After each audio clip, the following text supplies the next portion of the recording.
Well, howdy, ladies and gentlemen, boys and girls, friends and neighbors. This is your old pal George, the Shade Tree Fix-It Man, here in the Tennessee Valley area of Tennessee. And I wanted to show you, I have my floor all done. Look at them apples.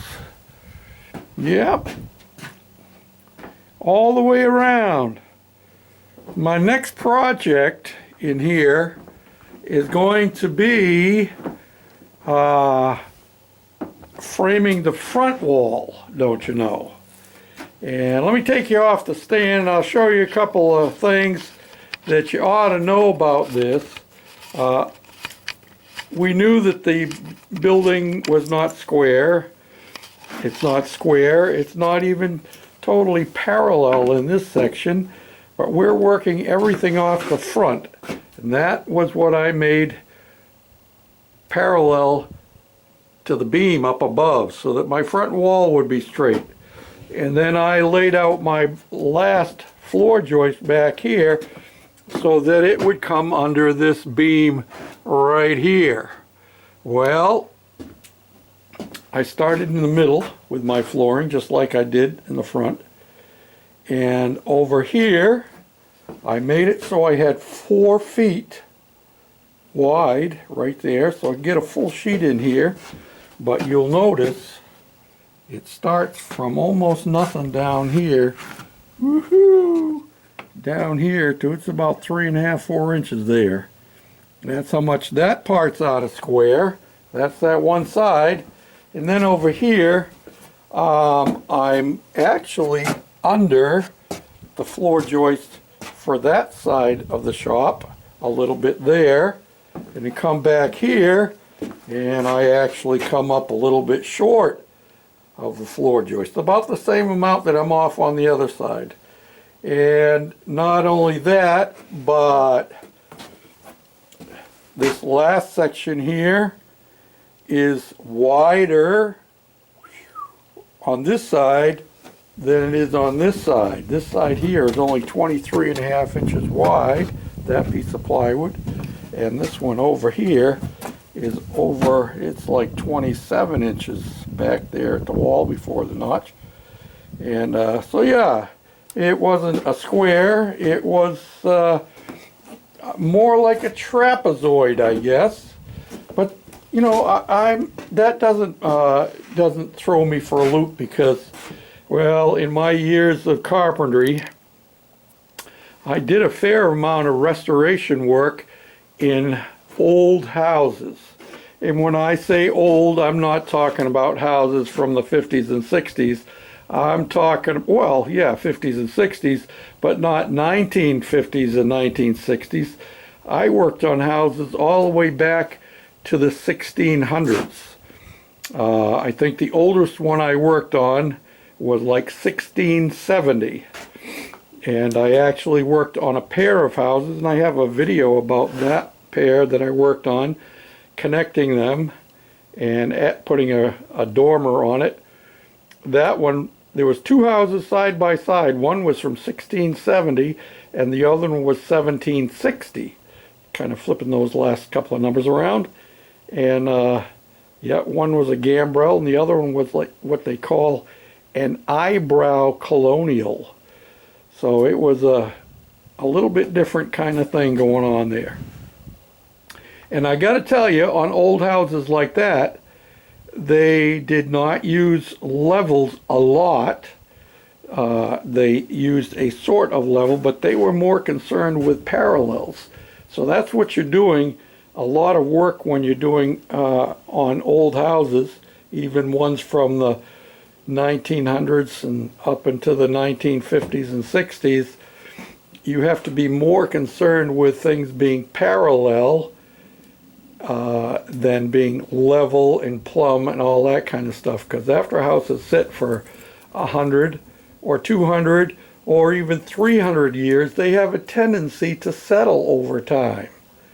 And wood, even after it's dead and put into a house, it still moves and it still breathes and it swells and it shrinks.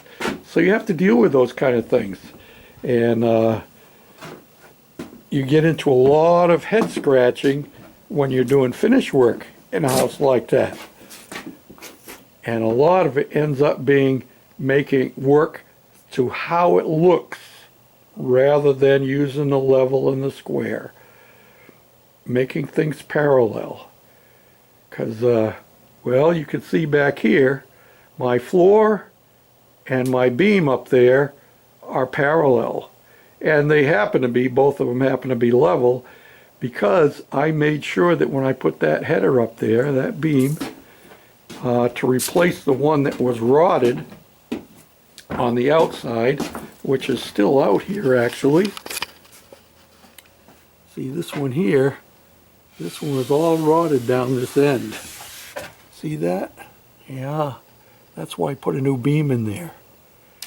So, yeah, I made sure that when I put my new one up, that I put it up level. And of course I've made my floor to be level. And that's making this floor level in here was the major concern, because the gravel, and actually there was cement, not well done, just kind of dumped in here, gravelly cement underneath, which made for good base in supporting the middle of my floor joist, so that my legs coming off of it are nice and solid. But it was crowned to the front to the back and side to side, so everything had to be custom fit. So that's where we're at today. And Lord willing, tomorrow I have a project I have to do for a friend of mine, which will be over in Goofy shop, not in the woodworking shop, so I may not get to work over here. But my next opportunity to work here will be building this front wall. And I'm brainstorming about it, because I'm expecting to take the back door out of my house and use that here. So I will, it's not warm enough at the moment to remove that door and have it out, you know, for 3 or 4 hours while I'm tinkering around putting a new one in. But I could get my measurements, and that's going to go in the middle. That's going to be a regular swinging door, not a storm door like we did here. But I'm still trying to decide if I want to just put the door blank in here and make my own frame so that I can still have a double door like I have here. Because it sure is handy. It's handy for moving goofy carts in and out, and moving lawnmowers in and out to work on the lift. And so this side over here is actually a door that is hinged, and it has barrel bolts on the bottom and on the top. And I see when my grandson put this one in, he forgot to turn it, so it didn't stay hooked in up there. But that's okay, so that when we need the full, this is 5 foot wide, when we need the full 5 feet wide, and what am I hitting at the top? I'm hitting something up there.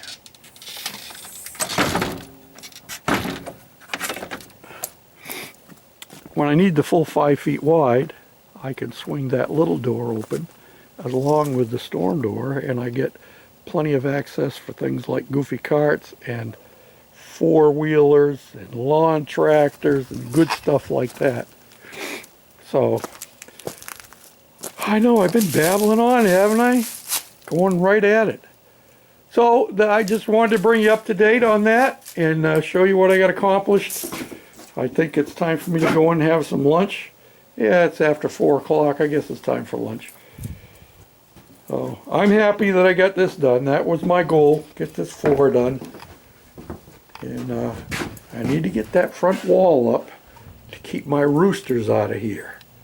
They like coming in underneath the roof, but the problem is they like pooping in here too. And that ain't cool. So, well, that's it for today. Thanks for watching, commenting, subscribing, sharing, thumbs up, and all of them good things. I appreciate you one and all. And hope you all having a good day. It's been a very pleasant day here. I think it's near to 50. Yeah, look at that. Pretty close to 50 there. Probably about 47 right now, but it was up to around 50, and a lot of the time the sun was shining and I took off my jacket and I just have a zip-up sweatshirt on. Yeah, you see that zip-up sweatshirt? Now, I had a friend of mine told me that if I'm going to make videos and put them up on YouTube for public consumption, that I should make sure that I have my teeth in when I do it. Well, I got to tell you, when I come out to do this kind of work, putting my teeth in ain't the first thing that comes to mind. And they get uncomfortable after you've been wearing them for a while. So, what's a mouthful of teeth, or a lack thereof, amongst friends? Bye for now.